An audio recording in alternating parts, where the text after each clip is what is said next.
Hello friends, welcome once again to my channel mastermind. जैसे कि आप लोगों के थ्योरी एग्जाम 6 अप्रैल से चालू होने जा रहे हैं, तो मैं आप लोगों के लिए लाई हूँ डेटा एंट्री के वेरी इंपॉर्टेंट क्वेश्चन जो आपके एग्जाम्स के लिए आपको बहुत ज़्यादा हेल्प करेंगे। तो इसे आप पढ़ के आप अपने एग्जाम्स के बहुत ज़्यादा हेल्प कर सकते हैं। ये इंपॉर्टेंट क्वेश्चन है, साथ ही साथ वेरी इंपॉर्टेंट क्वेश्चन भी मैं जल्दी ही लेकर आऊँगी, तो मेरे चैनल को सब्सक्राइब करना मत भूलिएगा। तो चलिए स्टार्ट करते हैं। तो आपका पहला क्वेश्चन है, distinguish between system and application software. कि सिस्टम और एप्लीकेशन सॉफ्टवेयर के बीच में आपको डिफरेंस बताना है। तो इसका डिफरेंस है क्या है, तो आपको इसमें सिस्टम सॉफ्टवेयर की डेफिनेशन लिखनी है और एप्लीकेशन सॉफ्टवेयर की डेफिनेशन लिखनी है। तो क्या डेफिनेशन है मैं आपको बताती हूँ।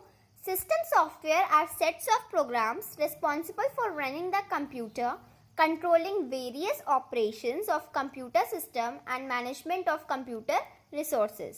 Operating system OS fall under this category. तो जो हमारा सिस्टम सॉफ्टवेयर होता है वो हमारे कंप्यूटर के सारे प्रोग्राम को मैनेज करता है, उसी को सिस्टम सॉफ्टवेयर कहते हैं। अब इसके बाद हमें एप्लीकेशन सॉफ्टवेयर की डेफिनेशन लिखनी होगी, क्योंकि हमें सिस्टम सॉफ्टवेयर और एप्लीकेशन सॉफ्टवेयर के बीच में डिफरेंस बताना है। तो एप्लीकेशन सॉफ्टवेयर की डेफिनेशन है, application software is a set of programs which are written to specific task. Application software can be classified into two types, generalized packages and customized packages. Application software एक ऐसा programme होता है जो आप एक particular programme को देते हो केवल वही प्रोग्राम का फंक्शन करवाने के लिए। तो ये हो गया आपका पहला important question, difference between system software and application software. दोनों के बीच में आप लोगों ने डिफरेंस बता लिया। अब चलते हैं नेक्स्ट क्वेश्चन की तरफ, क्वेश्चन नंबर 2। तो क्वेश्चन नंबर 2 है, व्हाट इज फॉर्मेट पेंटर। कि फॉर्मेट पेंटर क्या होता है, explain format painter. Format painter is used when you want to copy the formatting from one item. If you have formatted the text in Word and have it formatted using specific font type, color and font size, and you could copy that formatting to another section of text by using format painter.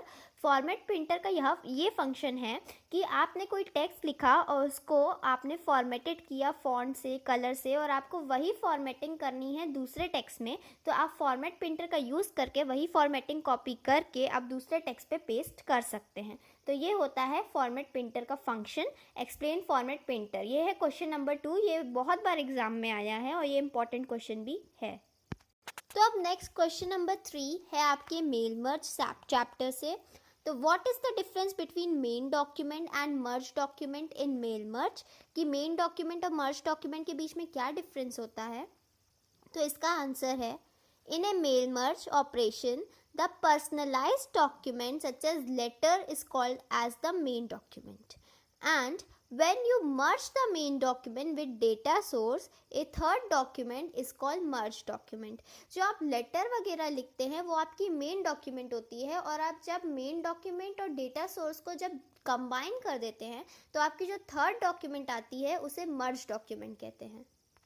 अब question number 4 है आपका, define column chart and bar chart. आपको इन column chart और bar chart दोनों को define करना है। तो कॉलम चार्ट की डेफिनेशन है, this type of chart is used to compare values across categories. They give very effective result to analyze the data of the same category on a defined scale. And bar chart are used to show comparison between individual items. To make a bar chart, the data should be arranged in the form of rows and columns on a worksheet. Next question number 5 है, differentiate between slide sorter view and normal view. तो normal view और slide sorter view में क्या difference है। Normal view, the normal view divide the screen into 3 sections, the main window where current slide is displayed, the outline pane on the left and the notes pane at the bottom. जो normal view होती है ये आपके presentation chapter से question है। तो जो ये नॉर्मल व्यू और स्लाइड सॉर्टर व्यू में, तो नॉर्मल व्यू का ये फंक्शन है कि वो स्लाइड को 3 डिफरेंट पार्ट्स में डिवाइड कर देती है। Slide sorter view. A small image of each slide is displayed on slide sorter view. Slide can easily ordered and sorted using this view. We can also use this view to add spatial effect. Slide sorter view में जो slides होती हैं वो आपके जो screen होता है उस पर छोटी छोटी दिखाई देने लगती हैं। तो ये है डिफरेंस नॉर्मल व्यू और स्लाइड शॉर्टर व्यू में। वीडियो ज़्यादा लंबा ना हो इसलिए मैं वीडियो को यहीं पे एंड करती हूँ। नेक्स्ट वीडियो में मैं डेटा एंट्री सब्जेक्ट के और इम्पॉर्टेंट क्वेश्चंस लेके आऊँगी। तो मेरे चैनल को सब्सक्राइब करना, मास्टरमाइंड चैनल को सब्सक्राइब करना मत भूलिएगा। और अगर आपको मेरा वीडियो अच्छा लगे तो प्लीज़ मेरे वीडियो को लाइक भी ज़रूर कर दीजिएगा। आपको इस चैनल पे प्रीवियस ईयर के क्वेश्चन पेपर के भी सॉल्व मिलेंगे और अक्टूबर 2022 में कैसा क्वेश्चन पेपर आएगा उसका भी वीडियो मैं डाल दूंगी एग्ज़ाम्स के पहले और आपकी तैयारी अच्छे से हो जाएगी। तो प्लीज़ मेरे मास्टरमाइंड चैनल को सब्सक्राइब कर दीजिएगा और एक लाइक तो बनता ही है। Thanks for watching and best of luck for your exam.